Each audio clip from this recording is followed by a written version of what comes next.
I have 3 fire pieces of dating advice, which are not this basic as shit other dating channels are teaching you. Oh, make sure you wait 30 minutes before texting her back. Make sure you don't pedestalize her. No, this shit is actually straight up heat. I took it from the North Star method, which is the method I use to literally go from being unattractive to women to attracting them and taking them out on dates. This video is going to teach you these 3 pieces of advice as well. So let's go. The first one is create, don't wait. Because I want to tell you like the story of the average guy with an average dating life. This guy, when he sees a pretty girl, he's not going up there and approaching her. He's kind of thinking like, you know, I'm going to wait for the perfect opportunity to approach her. And then you know what happens. They wait until she's finished with her set. Then they think, oh well, now I'm in my set and I don't want to interrupt my set just for a girl because that makes me look needy. So I'm going to just wait until she's done with her next set. So she's done with her next set and then she packs up her towel and leaves the gym and he's just looking at her feeling like, damn, okay, missed the opportunity again, and then he fucking hates himself. Most guys don't ever approach women because honestly, like, they're just beta males. They're fucking pussies who feel this fear and then they can't do anything about it. Their fear just stops them from talking to the chicks. This is your competition, by the way. Like, if you can be better than the guy I just described, you're going to mock the fuck out of him. Like, while the little pussy is waiting for the perfect opportunity to approach her, you can literally be the guy who creates this opportunity. But you're not creating it for like the pussy, because he doesn't deserve it, honestly. You are creating it for yourself. Now, what does that mean? Creating an opportunity to go talk to her by yourself? Well, you are literally, even if she's in a set, even if she kind of seems busy because she's talking to her friend right now, you're going to say, you know what? I'm not the fucking pussy who waits for the perfect opportunity to approach her. I am going to create this opportunity. Because what the big dick motherfuckers understood is that there is never going to be the perfect opportunity to approach her. No, he knows that the perfect opportunity needs to be created, so he does that. Let's give you an example. The girl you want to approach is wearing headphones. Now the pussy is waiting for the girl to take off the headphones. But we know it's not happening because like girls these days are fucking music addicts or whatever, true crime podcasts, I don't even know what the fuck they're listening to. But the big dick version of you, he's saying, you know what, I'm going to create the opportunity. And then he goes up to her, he kind of like waves at her, so she, even though she's listening to music, she realizes, oh fuck, this guy wants to speak to her. She takes off the headphones and boom, that's the opportunity where you go speak to her. You created this yourself. And obviously, this is scary. I don't call the big dick motherfucker for no reason. No, this is also scary for him. But you know what differentiates the big dick motherfucker from the pussy? The big dick motherfucker feels the fear and then he does it anyways. The pussy feels the fear and then he thinks, oh yeah, wait, I just need to wait the fear out because I'm sure the fear is going to change, the fear is going to be less when I get that perfect opportunity. So you want to have 2 balls, you want to create opportunities instead of waiting for them. Next advice is rejection is a good thing. It's another strategy you can apply to improve your dating skill fast. By the way, if you want to learn everything I know about dating, actually how you can use these practices, how you can literally start conversations with girls from scratch, check out the first link in the description. It's my full guide to the North Star method. But when I tell you rejection is good, you might think, no, it's not, because then I don't get the girl, right? Well, let me show you 3 timelines. So think about 3 versions of you. Version number 1, he's a pussy. He saw the pretty girl and he didn't approach her. Then version number 2, he's not a pussy. He went up to the girl, he approached her, and he actually got the number. But then there's version number 3. He approached her, he hasn't been a pussy, and he also was rejected. Which one of these 3 versions do you think is the strongest one? You might think, oh well, it must be, like, it's obviously not the guy who didn't approach at all. You might think, oh yeah, it's the guy who got the number because he performed well, right?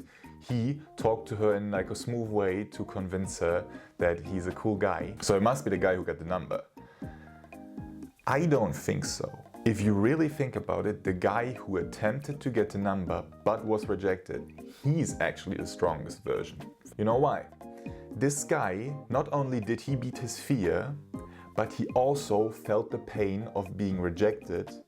And he came out the other way feeling completely fine. The guy who went up to her and got the number, he also beat his fear, but he didn't feel the pain of rejection. So actually the guy who didn't get the number goes out of the interaction more experienced than the guy who got the number. So literally, approaching and being rejected is better than approaching and being not rejected.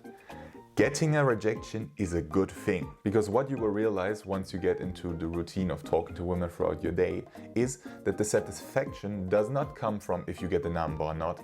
It actually just comes from, did you beat that fear inside of your head that said, oh no, don't approach her, please, this is going to be scary. Like, I literally have days where I did 5 approaches, all of them were rejections, and I still go to bed with a big fucking smile on my face because I'm thinking, you know what? I spoke to every pretty girl I saw today. I did my best today, and sure, it didn't get me the results, but I know that I couldn't have done any better, so I'm super fucking satisfied.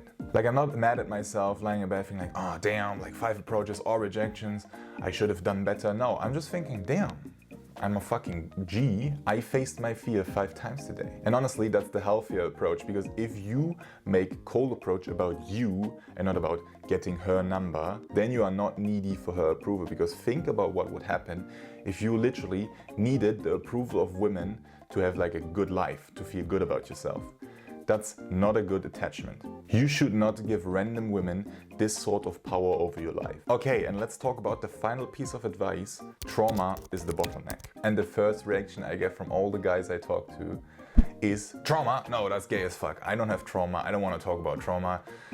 Because everybody thinks, oh yeah, trauma is like such a white girl thing. But honestly, we're here because you're not pulling, and the reason you're not pulling might actually be that there's something inside of you that is still hurting you. And I know it sounds gay and everything, just listen to me for a second, okay? Trauma is bottleneck. Because most of your approach anxiety, you've never actually asked, okay, where does this even come from?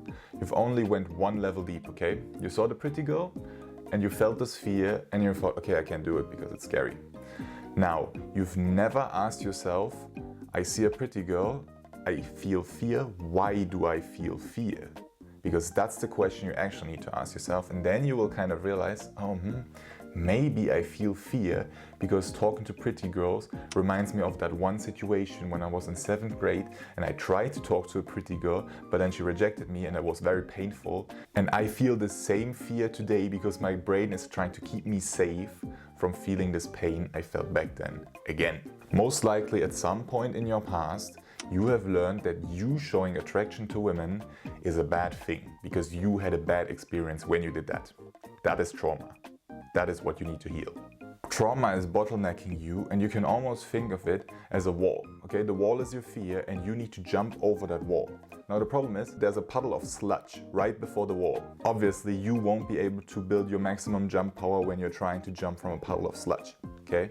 Now there's guys who brute force it, who think like, no, I'm just going to try anyways. I won't let this piece of sludge stop me from actually trying, and I'm just going to push extra hard and I will make it anyways. Sure, you might get some results with it, but wouldn't it be easier to heal that trauma, to wipe that sludge away first, so then the jump you can do is actually easier because you don't fucking waste 50% of your energy just overcoming that sludge.